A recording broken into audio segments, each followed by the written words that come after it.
the one time I was going to be the farthest away place on the edge of the earth, Rapa Nui, Easter Island, that finally all of this stuff would break about Giza.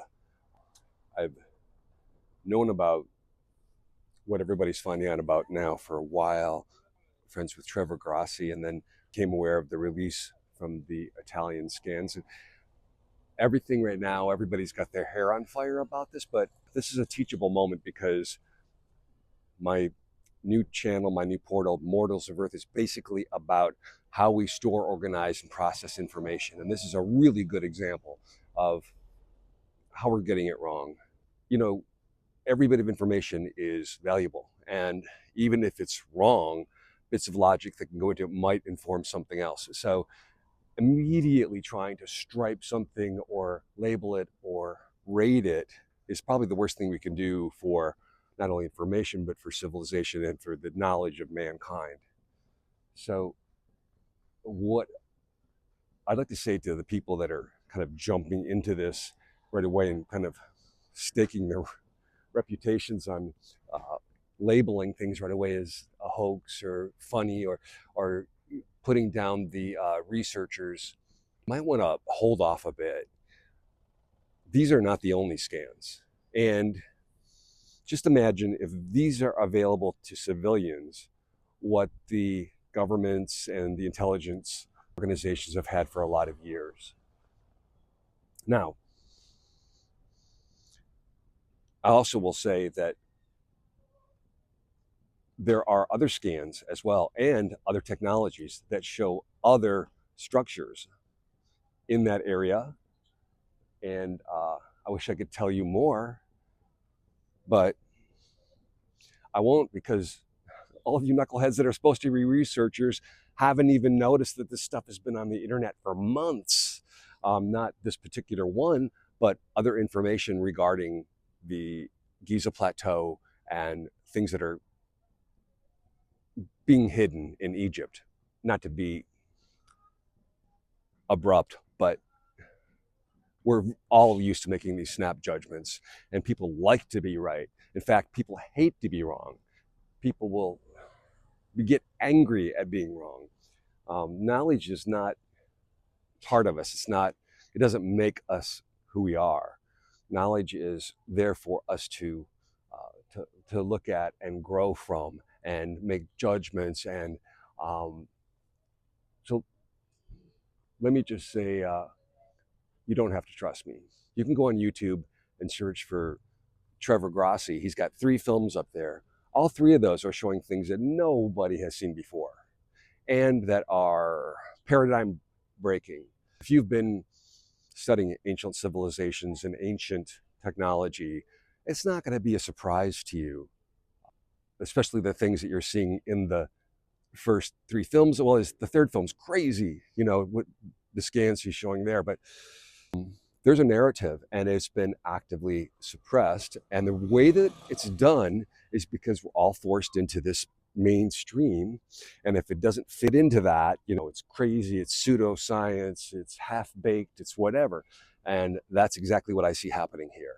The Italian team hasn't even got their entire study translated to other languages yet. The abstract just came out in English. Well, press release was on the 15th, which was about 5 days ago. Then I happened to watch my friend Trevor get raked over the coals for actually bringing what's critical to civilization. See, what's been happening is, and it's evident from the first 3 films, and actually since then, William Brown, who works with Trevor, and also their friend Richard Gabriel, have brought out films of things that have been actively suppressed. In fact, it gets even worse. You know, there's intrigue, murder of 12 people to hide the discovery of a sarcophagus that held a not very human body.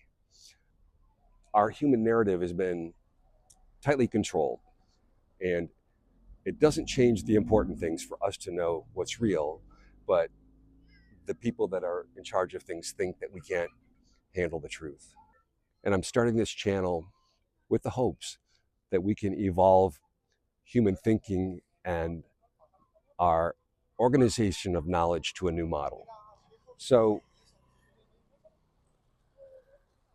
the information from Khafre will evolve, and maybe someday we'll learn that that's not really the name of that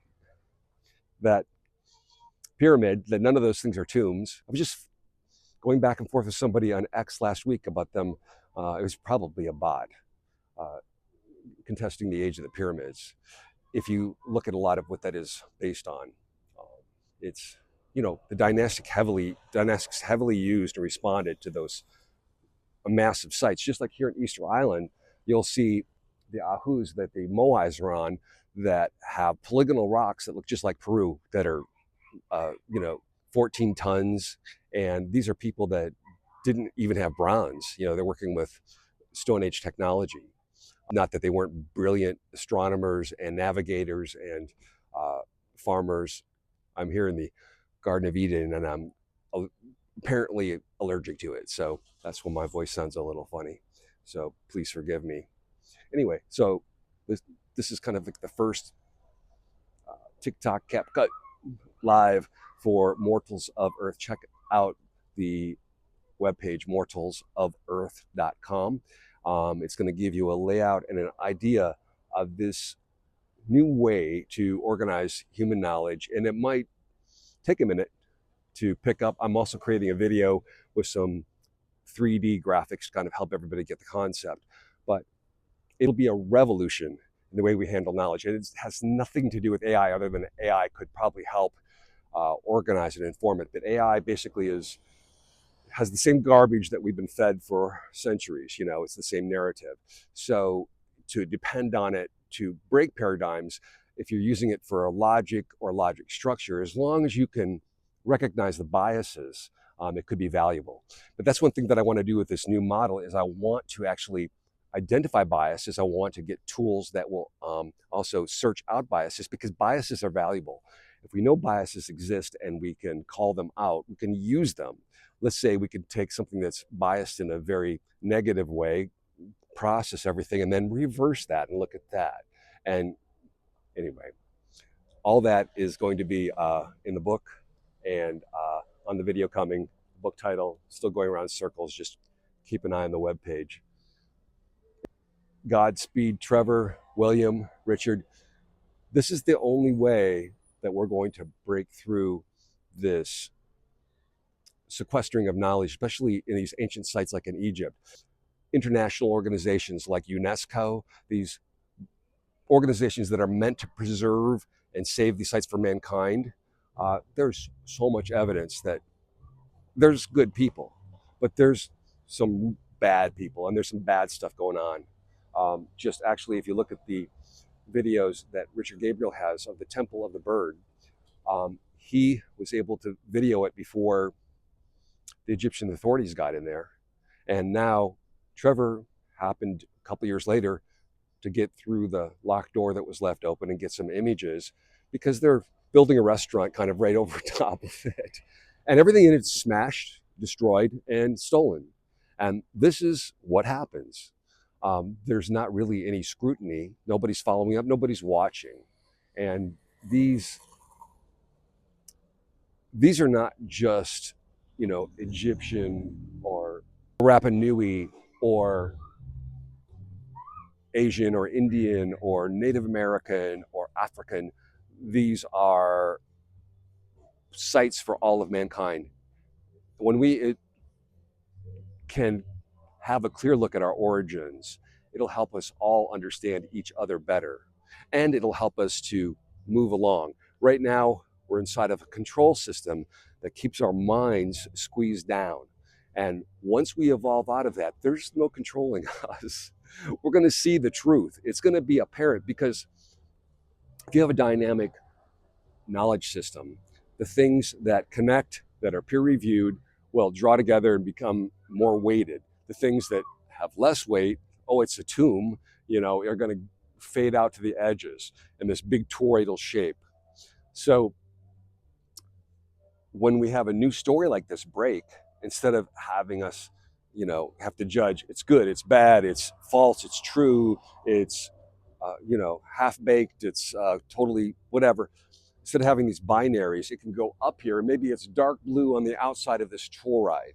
And then as other studies, other videos, other measurements connect to it, they shoot a neuron across and bring it in closer. And maybe as closer it gets to the middle, it becomes redder. And then some more information comes out, and maybe there's a study and it brings more, and that shoots a neuron out and pulls it in a little closer. Only it doesn't ever go in the center. Our toroid is open in the center because we want to avoid these orthodoxies like we have today. Knowledge is fluid, and we need to have a dynamic model. We all know of cases where things were thought to be true that we now know are false, and vice versa. So this is a really good example of something like that that is actually super important for civilization and our global culture and our entire existence. There's been too much covered up for too long, and let's just take this age of a reveal out for a ride, okay? All right, mortalsofearth.com. Check it. Going to be hopefully an Instagram and a Facebook and a TikTok, and oh, God help me. And I'll keep the webpage updated with interviews that I have with the incredible, brilliant physicist William Brown, the Egyptologist and researcher Mohammed Ibrahim, and also the authors and architects who have discovered the energies behind ancient temples and the earth energies, how to measure them, how they work, where they're located.